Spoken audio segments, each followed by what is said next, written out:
Yes, ibihe byiza wamaje gukanda subscribe ndetse nawe tubana umunsi ku wundi gatanu kuri gatanu hano ku Neza G cyangwa se kuba G Brothers. Iyi nkuru rero impamvu nyikoze cyangwa se impamvu nkoze ino video ntago byari ngombwa, urabibona ahantu ndi, ntago byari ngombwa ko nkora ino video ariko bibaye ngombwa ko ngira gute nyikora. Iyi video bitangira ari showbiz bikarangira bibaye intambara cyangwa se bibaye akasamutwe nkuko tumaze iminsi tubibona kuri iyi mihanda. Bitangira ari showbiz ariko bikarangira bibaye akasamutwe. Niyo mpamvu nkoze ino video, ntago byari ngombwa ko nkora ino video ariko bibaye ngombwa ko ngira gute nyikora. Bitewe n'iki? Bitewe n'ibintu biri kuri iyi mihanda cyangwa se n'ibintu turimo kubona kuri iyi mihanda biteye ubwoba ndetse biza no kuvamo ibigize icyaha. Nkibona aya mavideo ukuntu ari gusohoka ari ama episode, byabaye ngombwa ko ngira gute nza gukora video ntacyo nitayeho, ntitaye ahantu ndi, nanjye bikaza kunsaba ko ndi busohore video ntacyo nitayeho. Byatangiye tubona ari showbiz, bitangira tubona biri buze kuba showbiz ariko birangiye birimo kuvamo intambara zo kuri showbiz. Showbiz aho twakayikoresheje neza turimo turayikoresha nabi. Njyewe byatangiye mbona uwitwa Bosco Empire n'uwitwa Ikaze Rwanda TV, nimba ntibeshye, biza gutangira bafite agahinda gakomeye kuwitwa Irene Murindahabi cyangwa se Emma Empire nk'ukuntu bisanzwe bizwi cyangwa se bimenyerewe. Noneho ako gahinda tukimara kukabona, byasabye ko tuza kwinjira mu kibazo cya nyacyo, tukibaza ngo ubundi kugira ngo bigere aha hose byatangiye bite. Turaza gukubitira ku kiganiro cya Bosco Empire yaje gukorera kwa Godfather kuri live ya TikTok. Namwe mumfashe mu cyumve. Mu gihugu cyawe uherereye utuvugana ungu merereye se ntabwo ngo bakwavuga ariko ntabwo ndi mu Rwanda. Kubera ko urihishe Mukiri aho ngaho murumva ko uwo bita Bosco Empire atakibarizwa ku butaka bw'u Rwanda, ndetse yaje gukomeza gusobanura ko yabaye diaspora. Akenshi dukora inkuru tuzi ngo turimo turatanga ibyishimo ku banyarwanda, bikarangira inkuru ziduhungishije cyangwa se zidutorokesheje, niko navuga.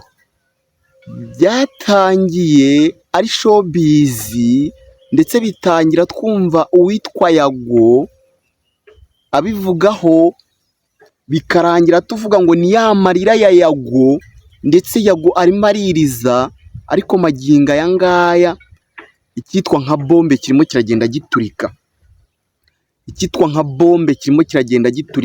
Twari tukiri aho ngaho kwa Bosco Empire.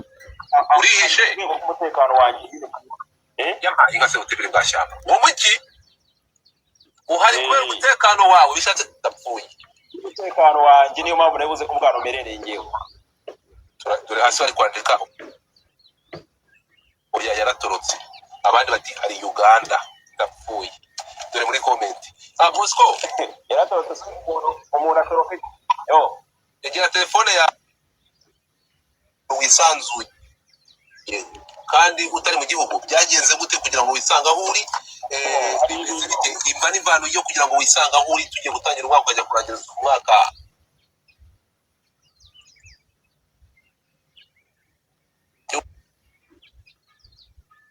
Ariko numvaga ari bwo buryo bwiza nshobora kuza kuba natuza ngatekereza neza, kuko buri umuntu arimenya. Ushobora kuza gutongana nawe turi at distance ntibigire ingaruka biteza.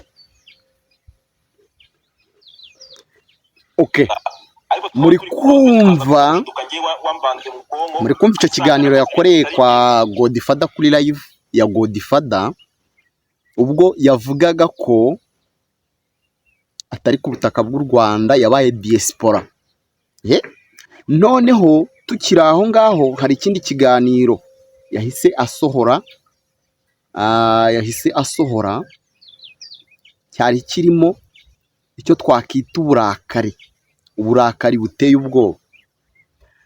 None nkabaza nti, ni ikiganiro ngiye nagiteze amatwi gifite iminota 57 n'amasegonda 49, yagikoze ahagana mu gitondo,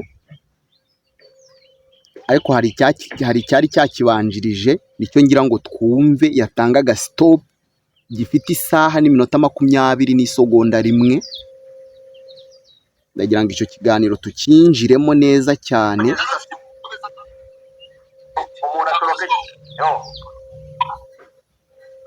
Egera telefone yawe kuko ndashaka kugira ngo ibi bintu byumvikane neza, numve neza, biraza kumfasha. Ndashaka, uravuze ati ntabwo uri buze kutubwira ahantu uherereye bitewe n'umutekano wawe. Waba ufite umutekano muke, waba wugarijwe, udafite umutekano wisanzuye kandi utari mu gihugu, byagenze gute kugira ngo wisange aho uri? Bimeze bite? Imva n'imvano yo kugira ngo wisange aho uri tugiye gutangira umwaka ukajya kurangiza umwaka mu gihugu kitari icyawe, bimeze bite? Byagenze bite? Ni ikibazo gikomeye cyane, nanjye ntabwo nabikoze wenda bidishimye, ariko numvaga ari bwo buryo bwiza nshobora kuza kuba natuza ngatekereza neza, kuko buriya umuntu arimenya.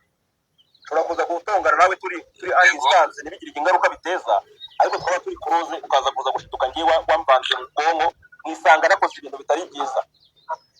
Ndavuga ati wenda abantu dufitanye ibibazo, reka mbanze kwanza mbahereza umwanya, hanyuma wenda ndebe n'abantu wenda baza ko baduhuza ibibazo dufitanye n'abo bantu bikemuke, none wenda nzagaruka mu gihugu cyanjye. Abavuga ngo natorotse, ntabwo njye natoroka igihugu kuko igihugu kiri indani muri njyewe, ntabwo rero nakwitoroka, ntabwo byakunda. Niba mfite ikibazo wenda wahunze igihugu, abangaba ntabwo wahunze igihugu, ariko se nawe azahunge ko igihugu wahungira igihugu se Ubona kandi ntabwo mfite igihugu, ntabwo mfite ikibazo n'igihugu, mfite wenda n'umuntu umwe cyangwa se abantu babiri hanzengereje. Aho bavuga ati muri ndamuka wenda nshatse kwirwanaho, turakuza gushituka wenda nakoze n'ibigize ibyaha, reka nshaka kuruhereza a distance hagati yanjye nabo. Okay, ngira ngo muramwumvishe neza Bosco Empire. Ndagira ngo aho hantu tuhinjire neza cyane. Noneho reka duhite twinjira kwa Pastor Claude, nawe wumve ibyo yatangaje, wumve ukuntu iyi showbiz nitazamo icyitwa ubugenzacyaha bwa RIB biraza kuba intambara. Ese abantu baba abagome? Ese abantu bakabya ubugome? Ese abantu bongera ubugome?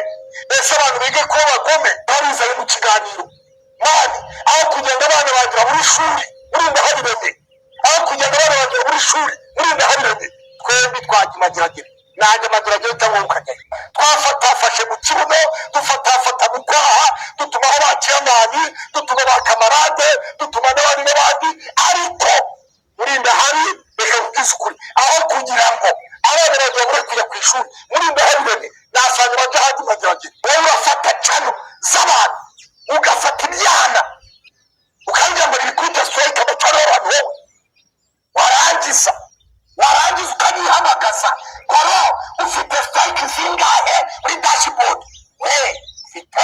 Mufite ki? Maze gusobanukirwa impamvu, ariko mbabwiza ukuri, niba na ngombwa ushobora kuzaba igitabo muri social media, niba na ngombwa, bibaye ngombwa nzaba igitabo cy'aba social media influencer.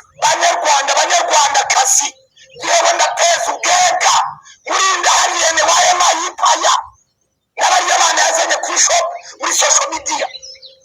Ntabwo twapfa, niyo napfa akaboko k'ibumoso kagira ikibazo, ariko akiburyo kasiga. Ibintu byo gukina, mujya gukina kwa basore ba nyoko, mukine na ba nyokorome, mukine na ba nyose na ba nyogosenge n'ababyara banyu, byahinduye isura. Ibindi byose bisigaye ngo ibyo gukanda amabere, ibyo gusambanya umugore wa Idirisa, ibyo bigiri simbishyigikiye, ariko ibindi byose aho ntago ndi buhinjire cyane. ku byo gusambanya umugore wa Idrissa cyangwa se Idrissa Drago wo muri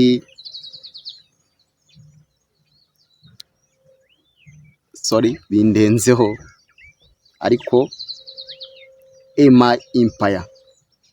Ndagira ngo nkubwire ngo ibi bintu byafashe indi ntera abantu bataramenya.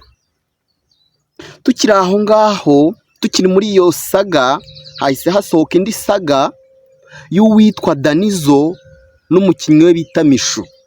Ibi bintu bitangira bitya tubona ari showbiz, ariko bikarangira bishyirishijemo bamwe cyangwa se bikarangira bamwe bitwa ko babaye aba diaspora mu rwego rwo kugira ngo bahereze abandi iki amahirwe.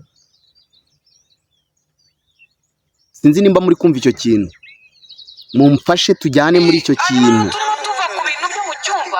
mumfashe twinjirane muri icyo kintu. Sinzi nimba muri kucyumva neza, sinzi ukuntu muri kumva icyo kintu, mumfashe icyo kintu tukijyanemo neza. Uwitwa Claude, Pastor Claude yagize akajya gusaba imbabazi uwitwa Irene Murindahabi, nawe nyuma aramuhamagara kuri telefoni ati ufite strike zingahe kuri hashboard yawe,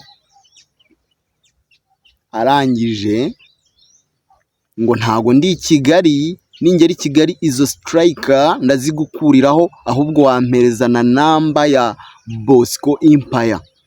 Bosco Empire ahita amubwira ati Gasopo ndakubujije ntuze kuntangira nimero. Hari byinshi twakabaye dukora kuri iyi mihanda, hari inkuru nyinshi twakabaye dutanga zikubaka abanyarwanda, zikaba zanabamotiva, ariko turimo turakora inkuru zo kurangizanya. Numva ko ibyo atari n'ibintu twakabaye tuza gutaho umwanya tuvuga ngo runaka. No, hari byinshi byo gukora, hari byinshi twakabaye dukora, ariko inkuru zo gusozanya tukarangizanya na bagenzi bacu, yafunzwe iki, ibifi binini barimo baritwaza amazina bafite aremereye bakaza kwangiza showbiz nyarwanda,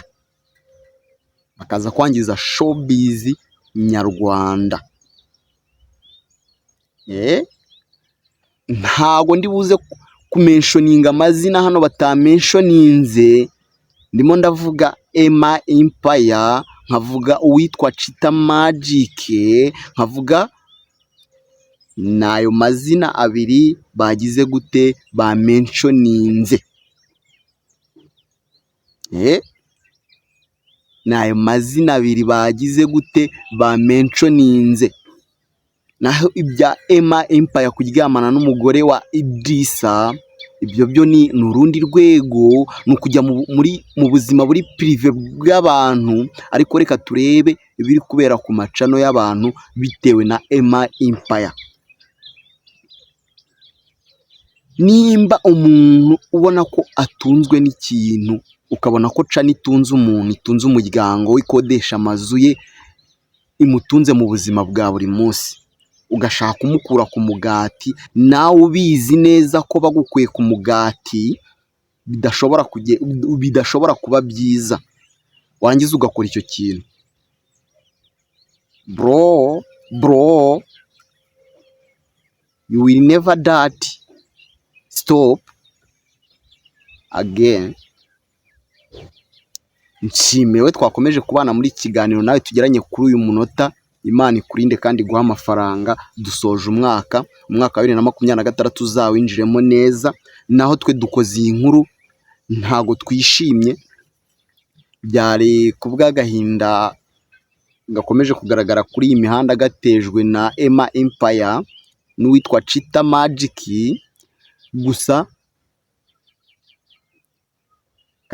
katuvuge ko biri buze kugenda neza cyangwa biri buze gusobanuka, nabo baraza kwisubiraho, nabo ni abantu. Naho nge twari kumwe yari Mr Nkusi nk'ibisanzwe. Imana ibarinde. Ciao dure mu nkuru zacu ziri imbere cyangwa se mu bindi biganiro turi kubategurira.